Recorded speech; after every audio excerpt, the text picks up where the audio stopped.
এখন শোনেন, আপনার বিরুদ্ধে তো আসলে তো ধর্ষণ মামলা আসে, কথা বুঝেন,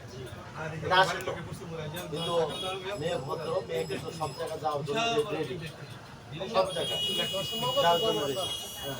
আমার কথা হলো মামলা সামনে করা কোনো কিছু দরকার নেই, কোনো চাকরি বাকরি খাওয়ারও দরকার নেই আমার। ছেলে আপনি যদি মানে ওইরকম ন্যাচারাল কাজ হইতে একটু হ্যারাম ম্যাডাম দেখাবার চাইতেন, কথা বুঝলেন, তাহলে এতক্ষণে আপনার অ্যাডমিন ম্যানেজার ইসমাইল সাহেব বলতে আপনার ছবি চলে যাইছে। আমার ভিতরে মনে নাই সমস্যা করছিলাম বিধায় মনে করেন আমার একটু আসলে ঝামেলা হয়েছে, দুই নম্বরের মতো হয়ে চিটার হয়ে গেছে। যাই হোক, এখন টাকাটা রেডি করো ভাই, আমি আসছি আমি এটা কথা বলবো, আপনি যা করেন আপনি করবেন।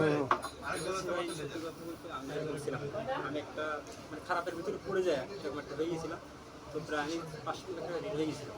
তো ওর মধ্যে সব টাকা শেষ, আমি একটা আমার একটা লোন ছিল, লোনটা আগামী মাসে শেষ, 1 লাখ টাকা লোন ছিল, আগামী মাসে শেষ, আগামী মাসে দিয়ে দিলে ওটা 10 তারিখ দিয়ে দিব, আমি 1 লাখ টাকা লোন নিতে পারছি। তারপরে আমার কথা হচ্ছে যে আপনারা এখন বাড়েনও কাটেনও আপনারা যাই করেন না কেন, আপনি যখন বলেন আমার কোনো সম্ভব না, আপনি যদি বলেন আমি আগামী 10 তারিখ আপনি 20 তারিখের ভিতরে আপনার টাকা চেনটা কয় এনেছিল? স্যার চারেন একটা চেন দিয়ে দাও। এটা তো নাই আমার, আমি সেটা দিই স্বর্ণকার কাছ থেকে বাকি লই দাও, নাকি আমার দিব কখনো।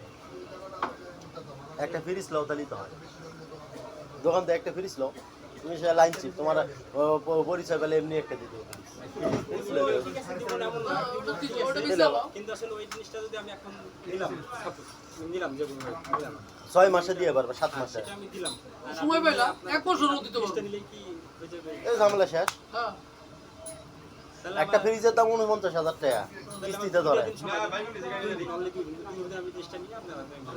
কি কয় কয় কয় চিপটি ফ্রিজ টাকার ভিতরে মিলাই দেবো, এর ভিতরে মিলবে না? হ্যাঁ 14 সেপ্টেম্বর মিনিমাম 50,000 টাকা, 16 16 হলে 55 এরকম 800 টাকা এরকম 48,000 টাকা নিবে। 16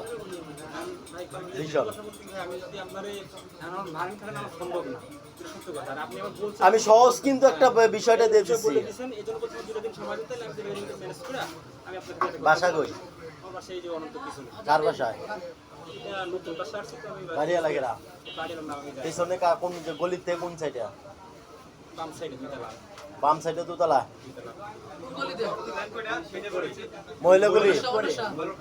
বইলা গেটের পরে আপনার ওই যে হোটেলটা প্রথম হোটেল হোটেলের সাইড দিয়ে ডানের ওকে ডাইনিং টেবিল বুঝছো আমি আইসি 1 সপ্তাহ হয়েছে এখানে বাসা চেঞ্জ করছি, আমি 1 সপ্তাহ হয়েছে বাসা এখানে। আরে ওরা ব্যাপার না, ওরা আমি আপনার ইয়ার কাছ থেকে একটা লই দেন, আরো বললি তো দোস্তের কাছ থেকে। আমি এখানে আসছি 14 বছর, 13 বছর আমি দিতে আসছি। তোর ওয়াইফ জানে? হ্যাঁ আমার ওয়াইফ জানে, ওয়াইফ বিষয় জানে। আমি এখানে আসছি তাও আমার ওয়াইফ জানে, বলে আসছি যে এই বিষয়ে এই ভাই রাখছে, বলছে আমি আসবো, আমি যখন আসা না দেখে কথা বলতে পারি। ও ওয়াইফটা ফোন দিয়ে বলে যে ওই যে পাশে তো ফ্রিজের দোকান আছে। এই মুহূর্তে খাস করে ওরা একটু কথাবার্তা বলে দিন, পরিচিত একজনের কাছে যায়, এটা পরিচিত লোক আছে এখানে কথাবার্তা বলে দিতে। এত বছরই যাত রয়েছে তোমার পরিচিত। না ভাই, আমি কিন্তু এরকম আমার কার কাছ থেকে জিনিসপত্র নেওয়া ওরকম যে নাই। জাগাও চাকাও এই সিগারেট দাও। সময় দিন, আমি আপনার এটা তাহলে এটা অ্যারেঞ্জ করে দিতে পারবো। 2 দিন 2 দিন সময় দিন, তো ওটা একটা বিষয়। তাহলে শারবিনের 4 তলায় হ্যাঁ কয় নাম্বার লাইন? আমি আপনার বললাম তো না, আমি আপনার বলছি তো, আপনি আমার ডাকছেন না। আর যদি এরকম হতো যে আমার কিন্তু আরো 4-5 দিন আগে আমার সাথে কথা হয়েছে, সেটা আমার বলছে যে আপনারা কিন্তু এরকম করছে সবাই, যদি এরকম হয় তাহলে কিন্তু আমি পালাই চলে যেতাম বা কোনো কিছু। ভাই আমার কিছু নাই, যেহেতু আমি বলছি আপনারে 2 দিনের ভিতরে আমি আপনার কাছে আমি নিজে থেকে আমি দেখা করবো, যা করার করি। মনে থাকবো? কোনো ঝামেলা বলে তো না, কি এর ঝামেলা, এটা কোনো ঝামেলা কোনো কিছু নাই। আপনি বলছেন আপনার সাথে আমি দেখা করবো, শেষ।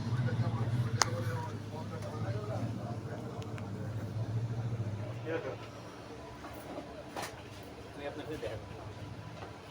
2 দিন সময়। হ্যাঁ হ্যাঁ, যেখানে একটা